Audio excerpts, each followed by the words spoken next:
Subscribe कीजिए हमारे channel को और बेल आइकॉन को दबाइए हमारी लेटेस्ट वीडियो सबसे पहले देखने के लिए। देव पूज्य परमात्मा होते हैं और गुरुदेव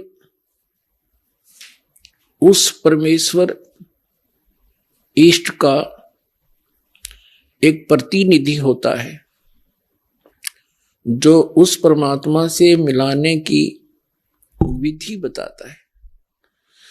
जो संत अपने सतगुरु गुरु को ही इष्ट देव कहते हैं उनको आध्यात्मिक ज्ञान कुछ भी नहीं है, वो आध्यात्मिक गुरु नहीं हो सकते।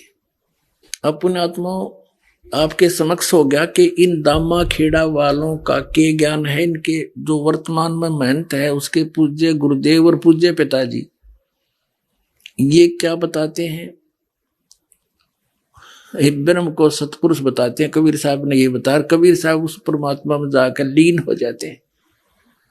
और परमात्मा कैसे है, धर्मदास जी ने सतलोक देखा, वापस आकर बताया कि वो परमात्मा मनुष्य सदृश है जो काशी में स्वयं आए हुए थे।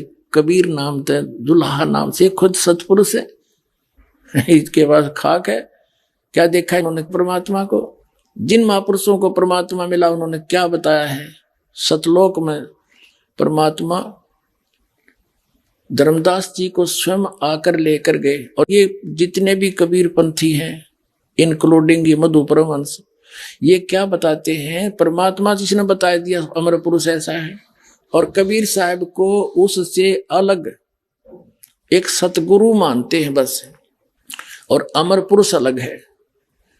जबकि वास्तविकता ये है, जिन भी महापुरुषों ने परमात्मा को देखा, सचखंड गए और वापस आए, उन्होंने बताया है परमात्मा मनुष्य दृश्य है। और जो काशी में बनारस में धानक रूप में आया था, जुल्हे रूप में आया था, वही खुद परमात्मा है। वो सतपुरुष है, सतलोक में भी वही है। लेकिन वहां उसके शरीर का वो नर आकार है, वहां पर भी परमात्मा, वहां उनके एक रोमकूप का इतना प्रकाश है, करोड़ सूर्य मिला दे और करोड़ चंद्रमा, उसकी रोशनी भी फीकी रह जाए। और यहां जब आते हैं वो तीसरी सतिथि में, वो एक सतगुरु, एक संत, जिंदा महात्मा का रूप बनाकर आए हैं। जैसे कलयुग में विशेषकर जिंदा महात्मा के रूप में आते हैं। जिंदा महात्मा कैसे होते हैं, फक्कड़ फकीर होते हैं। वो वैसे मुसलमानों के अंदर ज्यादा माने जाते हैं। उनके सिर पे काला टोप, एक काला ही ओवरकोट पहनते हैं, वो घुटनों से नीचे तक का एक अंडरवियर पहनते हैं बस। ऐसी वेशभूषा वाले को जिंदा महात्मा कहा जाता है। तो जिंदा महात्मा के रूप में परमात्मा धर्मदास जी को मिले। धर्मदास जी को बहुत सा ज्ञान समझाया, लेकिन यह ज्ञान हमारे अंदर इतना ठोक ठोक कर भर दिया, जल्दी सी दूसरे ज्ञान को ग्रहण नहीं करने देता। लेकिन मालिक के सच्चाई में इतना वजन है, वो स्थान अवश्य बना के छोड़ती है लास्ट में।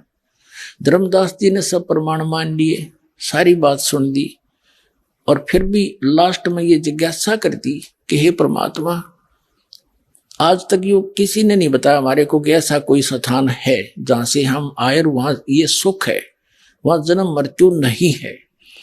परमात्मा जब तक आंखें नहीं देख लूंगा, इतने दिल में कच्चाईपन रहेगा, मेरे मन में जचे नहीं। तो परमात्मा ने तो ये काम करना ही था। जैसे कबीर साहब को थे कवि और गणित गणायक संत मान के, और इनकी फाइल को बंद कर रखा था हमने। इतना एक दुल्हा, एक कवि और गणित गणा संत, इतना मान कर छोड़ दिया था। अब परमात्मा ने दास को भेजा उस परमात्मा की महिमा बताने के लिए कि वो कबीर परमात्मा है, वो पूर्ण परमात्मा है, असंग ब्रह्मांड के स्वामी हैं।